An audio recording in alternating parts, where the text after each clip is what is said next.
Bom, oitavo ano, então vamos estudar um pouco sobre o segundo reinado no Brasil. Então a gente viu o primeiro reinado, Dom Pedro I, aí ele abdicou do trono, e aí deixou o trono para o seu filho Pedro Alcântara, que não pôde assumir, né, porque só tinha 5 anos de idade, e aí o Brasil ficou sob o domínio dos regentes, 9 anos.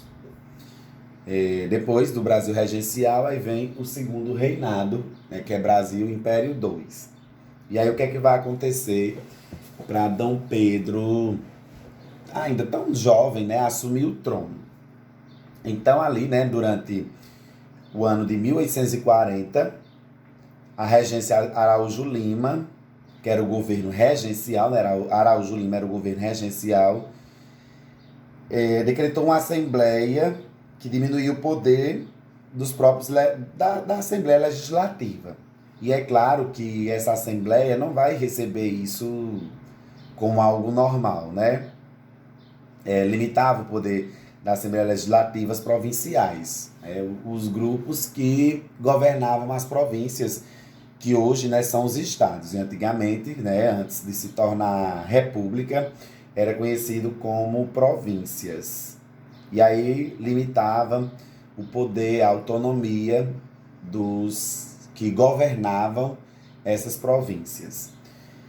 Diante dessa situação, um grupo de liberais eles vão lutar para que essa outra posição, né, ela não seja implantada, não dê certo. Então, os liberais atuando como oposição, porque existiam os dois grupos, né, os liberais e os conservadores. Então, agindo contra, né, eles vão fazer de tudo, né, para que isso não venha a acontecer, vão atacar. Aí é como diz, os liberais foram um ataque dessa ideia, né, dos conservadores. E aí fizeram uma campanha pela antecipação da maioridade do príncipe, né, que fosse antecipada, né, a maioridade do príncipe regente. Então, com 14 anos de idade, né, ele veio assumir o trono, Pedro II. Porque essa campanha ela ganhou força dos populares, né? E aí o parlamento proclamou a maioridade de Pedro de Alcântara em julho de 1840 e o príncipe assumiu o trono e recebeu o título de Pedro II, como eu disse. E assim iniciava o segundo reinado do Brasil. Então, um movimento liderado pelos liberais com apoio popular levou Pedro, que isso ficou conhecido como golpe da maioridade, porque por lei era uma determinação, né? O menino nem 18 anos tinha, e aos 14 anos veio assumir o trono, né? Mas essa luta graças aos liberais que conseguiram. E aí, essa antecipação, né, da maioridade de Dom Pedro II foi tido como uma saída encontrada pela elite, né? Porque, na verdade, tanto os conservadores como os liberais eram uma de elite, né? Embora cada um com um posicionamento diferente. E também a ideia, né, que era para manter a ordem escravocrata, a unidade do império, que estava ameaçada pelos levantes nas províncias. Então, durante o Brasil regencial, a gente viu que houve muitas revoltas provinciais, né, como a Balaiada, a Sabinada, a Farroupilha, né, que ainda estava acontecendo nesse período, a dos Malês. Então, a cabanagem. Então, todos esses movimentos, né, de ruptura que estava acontecendo no interior do Brasil, movimentos, né, que queriam república, levou, né, a esse processo também, né, fortaleceu mais ainda esse processo de luta, né, por parte dos liberais para que houvesse o golpe da maioridade, que essa pessoa viesse logo assumir o trono e fosse centralizado o poder, né, que ele viesse governar para manter a unidade no país. Então essa era a ideia desse, como eu disse, desse golpe da maioridade. E aí o que é que acontece, né? Vem as forças políticas. Aí nós temos aí, né, as forças políticas, as elites, especialmente no que dizia respeito às formas de garantir as estabilidades, né, políticas e a unidade territorial do país. E aí vem os dois grupos. O Partido Conservador, que esse que era o grupo dos regressistas. O grupo dos regressistas era o Partido Conservador, como eu falei, apoiado pelas províncias do Nordeste e composto de altos funcionários do governo. Assim que era organizado o Partido dos Conservadores. De um outro lado vinham os progressistas. O primeiro era regressistas, né, que eram os conservadores. E do outro lado vinha os progressistas. E os progressistas foram um partido liberal, sustentado pelas províncias do Centro-Sul, constituído de senhores rurais e membros das camadas médias urbanas. Então, um era mais com o pessoal do Nordeste e esse, né, mais com o pessoal do Sul, né, os liberais. Aí os liberais, como tinham sido responsáveis pelo projeto de lei que aclamou Dom Pedro II imperador, o jovem, né, imperador quis dar, né, compor todo o império, os cargos do império, do ministério, do seu governo, com o pessoal do grupo dos liberais. Mas aí, né, os conservadores não acharam isso interessante, né? Os conservadores, porque eles possuíam maioria na Câmara dos Deputados, e aí o que é que acontece? Os liberais solicitam ao imperador que dissolva o parlamento e organize novas eleições. E aí foi o que aconteceu, né? Isso em outubro de 1840. As eleições ficaram marcadas Essas eleições ficaram marcadas pelo uso da violência, tanto pelos liberais como pelos conservadores. Aí teve espancamentos, assassinatos de eleitores, adversários políticos, roubo de urnas, fraudes na contagem de voto. E assim, com todos esses acontecimentos, explica o nome das eleições do cacete, né? Essas eleições, né, que foram... que aconteceu, né, porque os liberais pediram, né, ao imperador que fizesse, porque os conservadores não estavam aceitando, né, aquela questão de cargo e tudo mais, lá do parlamento, só que aí terminou sendo uma eleição de muitos conflitos, né, de muitos acontecimentos negativos, né, e por essa questão ficou conhecido como eleições do cacete. Mas mesmo assim, os liberais saíram vitoriosos. E o que foi que aconteceu? Insatisfeitos, os conservadores exigiam que o imperador destituísse o gabinete liberal e convocasse novas eleições. Em reação aos liberais, organizaram revoltas em São Paulo e Minas Gerais, que foram rapidamente sufocadas pelas tropas do governo imperial. Então, o império não é de se estranhar, né, que o imperador tenha dado tanto crédito aos liberais, porque foram os liberais que promoveram, né,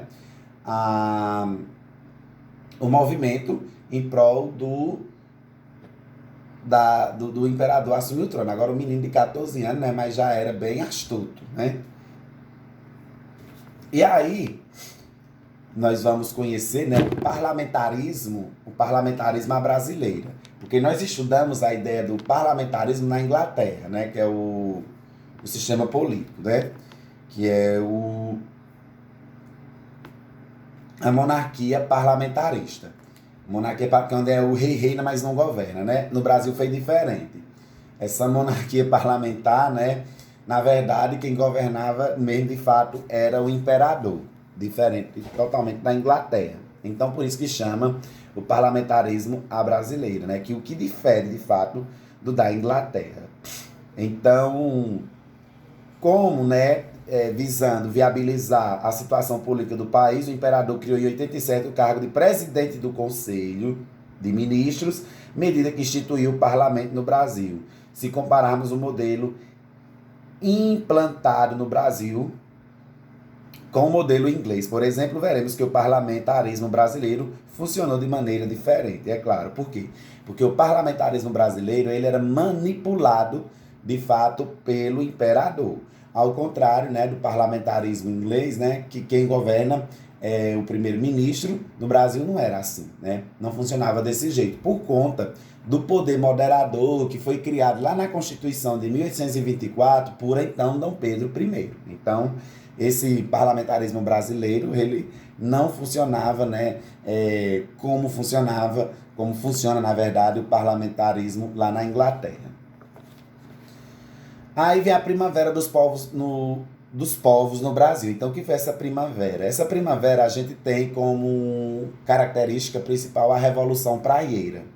A Revolução Praieira foi assim chamada porque os líderes do movimento se reuniram na sede do jornal Diário Novo, localizado na Rua da Praia, no Recife. Então, esse movimento, Revolução Praieira, já está vendo que aconteceu em Pernambuco, né? Porque a gente vê logo que os líderes do movimento eram pernambucanos e se organizavam lá em Recife, né? No Diário Novo, localizado na Rua da Praia, né? Era onde se reunia. Por esse motivo, os membros do movimento ficaram conhecidos por praieiros. Aí também, nesse movimento, houve grande participação popular. Participação popular, sobretudo das camadas médias urbanas. E o que é que essa população lutava? Ela lutava contra a falta de emprego, pelo fim do controle do comércio, pelos portugueses em Pernambuco. Então, era essa a razão do movimento praieira, né? A Revolução Praieira, assim chamada. Mas não foi adiante e em 1850 esse movimento foi sufocado pela coroa, né? A Revolta Praieira, em Pernambuco. Aí tem a Guerra do Paraguai. Essa Guerra do Paraguai, ela foi também um acontecido importante na época do Brasil Império II, porém, né, trouxe consigo uma série de problemas para o Brasil. Então aí começou um conflito, a eclosão da Guerra do Paraguai, ou Guerra da Tríplice Aliança, foram a disputa pelo controle da Bacia da Prata, essa briga. E aí era lá, né, formada pelos rios Paraná, Paraguai e Uruguai. A Bacia da Prata, né, o Cisplatina. Então o Paraguai, sem saída para o mar, dependia dos rios Platino para o escoamento de seus produtos para o Brasil. Os rios representavam a única via de comunicação entre as províncias do Mato Grosso e Rio de Janeiro. Então ficavam lá, debatendo um com o outro. Isso vai resultar no enfrentamento militar, né? Aí começou, né, essa briga, essa confusão, esse conflito, com a intromissão do Brasil nos assuntos internos do Uruguai. Então, cujo o poder político era de disputa entre os partidos Branco e Colorado, lá na época. O Brasil, que apoiava os colorados, invadiu o Uruguai. O Paraguai, governado por Francisco Solano Lopes e aliado aos blancos, rompeu relações diplomáticas com o Brasil. E aí começou a guerra, como diz a história, entre esses países. Brigando, briga vai, briga vem. Aí, ó, as investidas do Paraguai motivaram o Brasil, a Argentina e os colorados uruguaios a formar em maio de 1865 a Tríplice Aliança. Formaram este grupo, né, a Tríplice Aliança, esses três países, Brasil, Argentina e Uruguai. Para quê, né? Para derrotar Solano Lopes e liberar a navegação fluvial na região para os três países. Então aí, veja só, três juntos para destruir um só país, que foi o Paraguai. Então o resultado da guerra, né, do Paraguai foi catastrófico, né? Ou seja, bastantes destruições, né, aconteceram dentro do país do Paraguai. Vocês até têm esse assunto que eu enviei para vocês. O Brasil também não obteve grandes vantagens, brigou, entrou na briga, aquela confusão toda, mas não teve grandes vantagens. Pelo contrário, adquiriu muito, foi dívida. Por conta da guerra, né, teve que pedir dinheiro emprestado fora, e aí o país se endividou. Então, essa Guerra do Paraguai, quando eu ouvi falar, ela aconteceu durante o período Imperial II, né, Dom Pedro II no Brasil. Um produto que se destacou muito durante o Império II no Brasil e até meados da República, antes da Era Vargas, foi o café. O café foi a base econômica do Brasil imperial, já vinha sendo, né? O café encontrou condições favoráveis, territoriais, climáticas, mão de obra abundante aqui no Brasil e se desenvolveu muito bem, né? Os cafezais em todo o país. O café, né, ele vai se desenvolver mais intensamente entre os estados do Rio de Janeiro, São Paulo, Minas Gerais também, né? Também, esses foram os estados que mais, né, teve plantio de café, né? E, como eu disse, foi a base da sustentação econômica do país. Depois, né, também além do café, teve outros produtos além desse, né? O café era o primeiro, era o de destaque, mas nós temos o açúcar, que apesar do seu fracasso lá no período colonial, aqui em Pernambuco, né, que foi um grande produtor de açúcar, mas o Brasil continuou a produzir muito café. Aí vem também o algodão, que era cultivado nas províncias do Maranhão e de Pernambuco, e o látex, né, que era dos seringais ali da região amazônica, né, do país, da Amazônia, do estado do Amazonas, antigo Grão-Pará também, onde, né, teve lá as revoltas dos cabanos e tudo mais. Então foram produtos de destaque. E o cacau, não esquecendo também que o cacau aqui na Bahia foi produzido bastante cacau durante esse período. Lá também no Rio Grande do Sul havia também produções de subsistência, mas dentre esses o destaque maior era o café. Então aqui nós temos, né, o Império Segundo do Brasil, e a gente vai dar uma continuidade depois, dentro do Império Segundo, vendo a abolição da escravatura, né? Eu vou trazer para vocês esse assunto, uma explicação separada, mas ao mesmo tempo não dissociado, porque não tem como desprender o escravismo desse período. Na verdade, a gente pega o colonial e o imperial, né, para falar sobre a questão da escravidão no Brasil, a ruptura, né, aliás, a libertação que houve, né, dos escravos, e esse processo a gente vai ver logo mais, né? Então, a parte imperial é que a gente vê o quê? Né? Como se deu o golpe, né, da maioridade por Dom Pedro I, perdão, Dom Pedro II, né, que vem ao trono, os conflitos que houveram durante o governo do imperador, a questão da abolição vai entrar também ainda dentro do período que o imperador, né, estará governando o país, e o fim, né, da escravidão, que será também ainda durante o Brasil imperial, né, já quando estava finalizando o Brasil imperial. Então, esse, né, é o assunto que a gente tem sobre o Brasil Império Segundo. Só uma pequena curiosidade, né? A cidade de Petrolina, que nós temos aqui, a maior cidade aqui do sertão, ela recebe esse nome, Petrolina, justamente em homenagem a Pedro, né? Pedro II, Pedro e Leopoldina, que era sua esposa, Dona Leopoldina. Então, Pedro, né, e Leopoldina. Aí deu origem ao nome Petrolina.